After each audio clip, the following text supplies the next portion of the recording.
भाव योगी संत नंद लाल की असीम असीम जय जयकार हो। बाबा बलदेव की असीम असीम जय जयकार हो।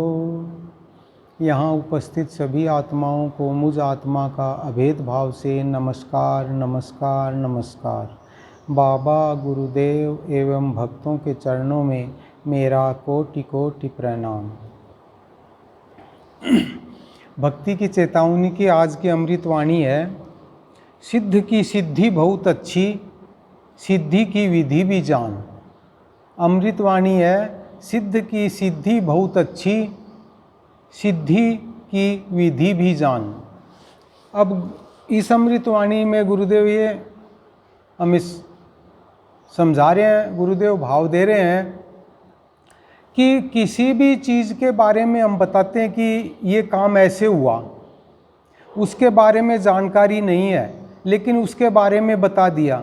जैसे बता दिया कि गुरुदेव ने भाव निर्झरणी की ये अमृतवाणी जो है पुस्तक, इसमें उनको अमृतवाणी मिली और उन्होंने इस अमृतवाणी को प्राप्त किया, तो गुरुदेव में तो बहुत सिद्धि थी।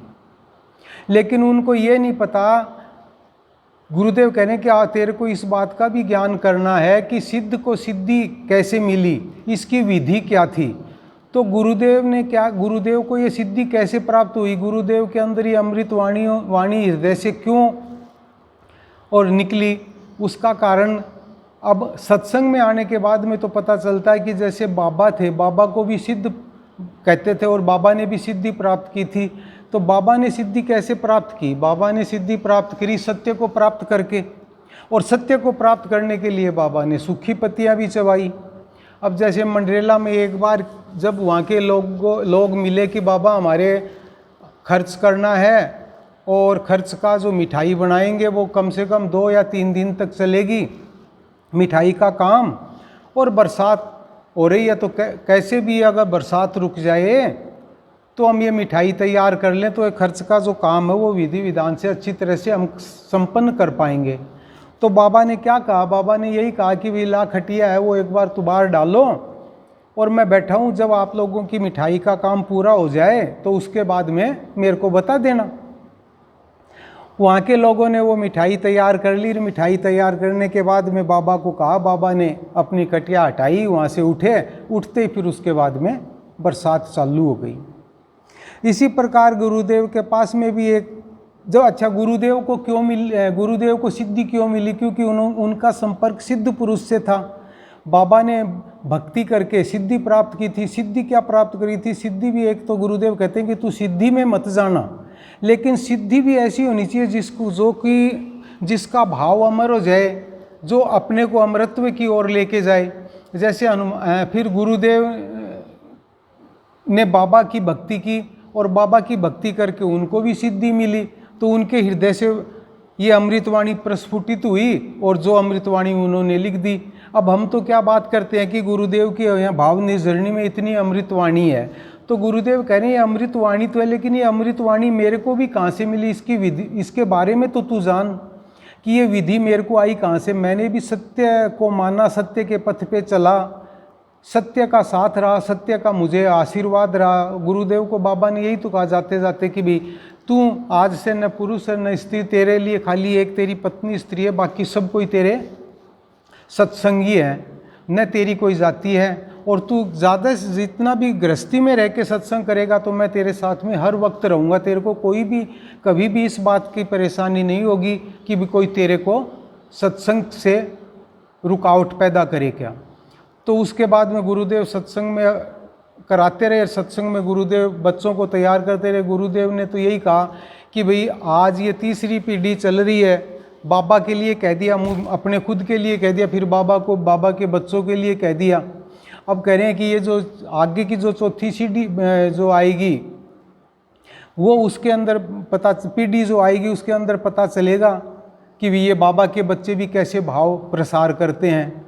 तो अब जब सत्संग में आते हैं तो सत्संग में आने के बाद में हमें पता चलता है कि अब जो भाव हमें मिल रहा है वो किसकी सिद्धि से मिल रहा है, वो क्यों सिद्ध हो रहा है, क्यों उसके अंदर भाव जागृत हो रहे हैं और क्यों वो भाव हमारे को अमृत पान करने को मिल रहे हैं।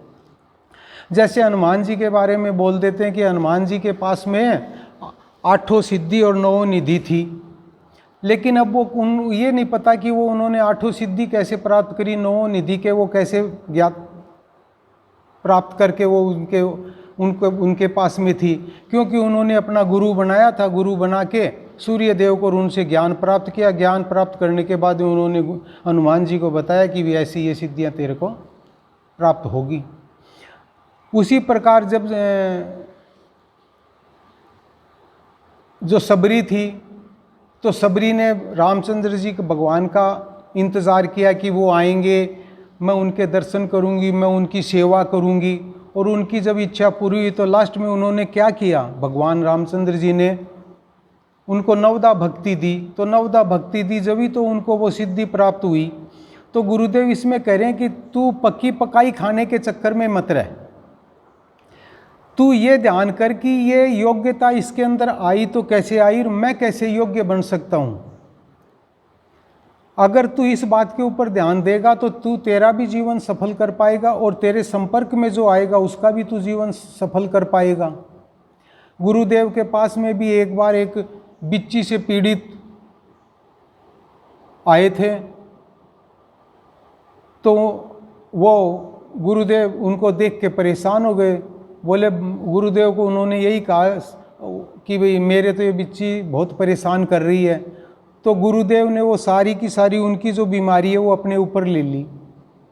तो अब ये काम कौन कर सकता है, ये सिद्धि वही प्राप्त कर सकता है जो सत्य के रास्ते पे चलता है। सत्संग में आने के बाद में यही पता चलता है, गुरुदेव ने अपनी संतमणि में भी बताया है कि जो प्राणी 12 वर्ष तक लगातार सत्य बोले, सत्य के पथ पे चले, सबका भला करे, उसके अगर श्रीमुख से अगर कोई शब्द निकलता है तो वो एकदम से सत्य सिद्ध होता है। उसकी कही हुई वाणी में कोई फर्क नहीं पड़ता। गुरुदेव ने अपने लिए खुद के लिए भी फिर कहा कि मैं मेरे लिए भी ये बोलता हूँ, क्योंकि गुरुदेव ने जो सत्य का पथ के ऊपर जब अग्रसर हुए तो गुरुदेव को ये सब बातों का अनुभव हुआ। अनुभव होने के बाद में तो गुरुदेव ने अपनी अमृतवाणी लिखी। वो अनुभव होने के बाद में साहित्य गुरुदेव अपने लिए तैयार करके चले गए। तो उससे क्या है कि आज हम उनका फ़ायदा उठा रहे हैं, लेकिन हम ये नहीं जान पा रहे कि ये सिद्धि इनको मिली कैसे। खाली हम बात बनाते रह जाएंगे। तो गुरुदेव कह रहे बात मत बना, जिस प्रकार ये जो सत्संग में आपको बातें बताई जाती है उसके बारे में तू भी जान कि ये कैसे इनको भाव मिलता है, कैसे ये प्रवचन कर पाते हैं, कैसे ये वाणी का वाचन कर पाते हैं। ये सब तू अगर ध्यान करेगा तो तू अच्छी तरह से तेरी समझ भी खुलेगी और तेरे ज्ञान में भी वृद्धि होगी। तो अमृत वाणी है, सिद्ध की सिद्धि बहुत अच्छी, सिद्धि की विधि भी जान।